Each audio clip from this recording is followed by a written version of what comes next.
Good morning students, कैसे हैं आप सभी? अच्छे हैं?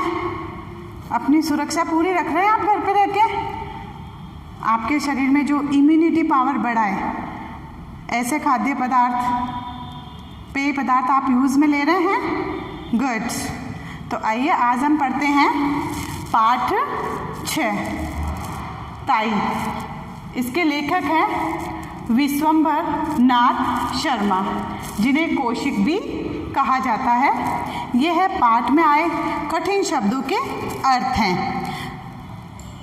अर्धांगिनी पत्नी, रुखाई रूखापन, शुष्क सूखा, चुहलबाजी हंसी मजाक, पृथक अलग, तत्पश्चात उसके बाद, आड़त दूसरे का माल कमीशन लेकर बिकवा देना, ममत अपनापन, द्वेष घृणा, सहिष्णुता सहनशीलता, असह्य जो सहने लायक न हो। तो बच्चों अब हम पाठ के बारे में बात करेंगे। मनुष्य के मन में, मनुष्य के अंदर अपनेपन की भावना होती है। अपनी वस्तुओं, अपने भाई बहनों, सगे संबंधियों, अपने पालतू पशु पक्षियों और अपने घर से उसे बहुत प्रेम होता है। इन चीज़ों से होता है ना मनुष्य को प्रेम, अपने भाई बहनों से, अपने घर की वस्तुओं से, अपने जो पालतू पशु पक्षी है घर में उनसे।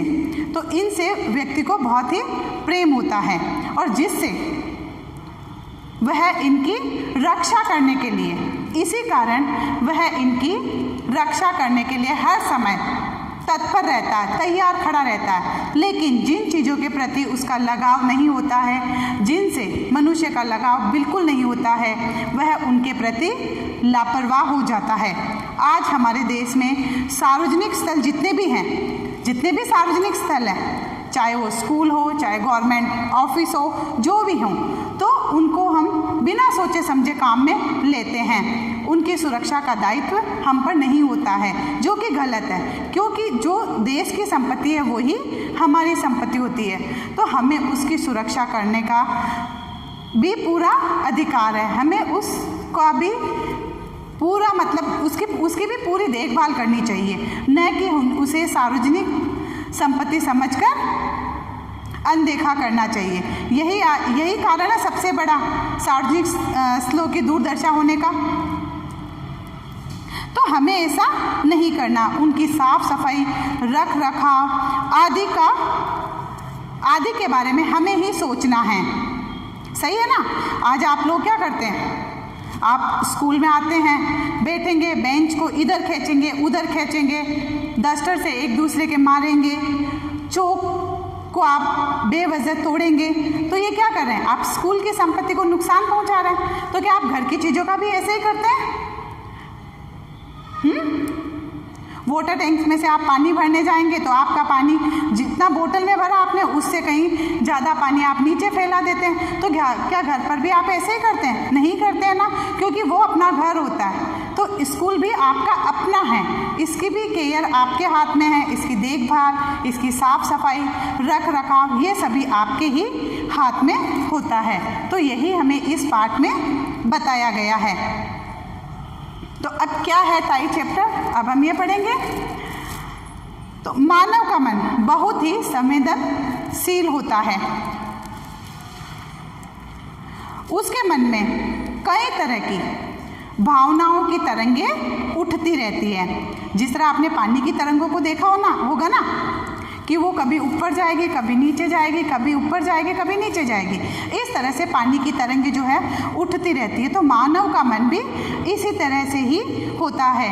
कभी उसमें प्यार होता है, कभी उसमें घृणा होती हैं। तो कभी किसी के प्रति अपनापन होता है, तो कभी किसी के प्रति उसमें ईर्ष्या बढ़ जाती है।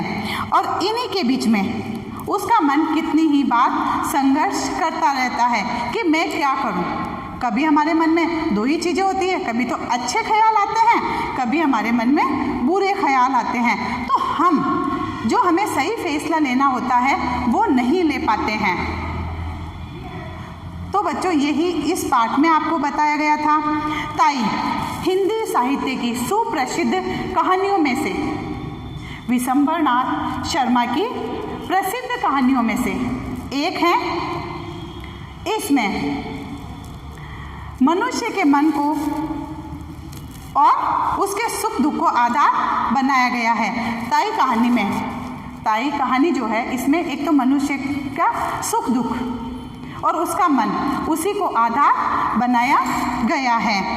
बाबू रामजी दास की पत्नी रामेश्वरी की अपनी कोई संतान नहीं होती है और उसका मन हर समय इसी बात को लेकर दुखी रहता है।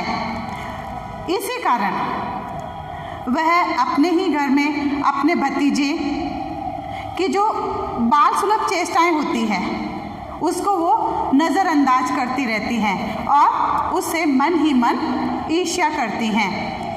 तो बच्चों ये नेचुरल है कि उसकी कोई अपनी संतान नहीं थी तो दूसरों की संतान पर उसको प्रेम नहीं आता था। जब राम जी उस बच्चे को रखते, उसकी हर इच्छा पूरी करते, तो ये बात रामेश्वरी को बिल्कुल भी पसंद नहीं थी और वह उन्हें हमेशा यही बात कहती थी कि कभी भी पराये धन को अपना धन नहीं बनाया जा सकता है।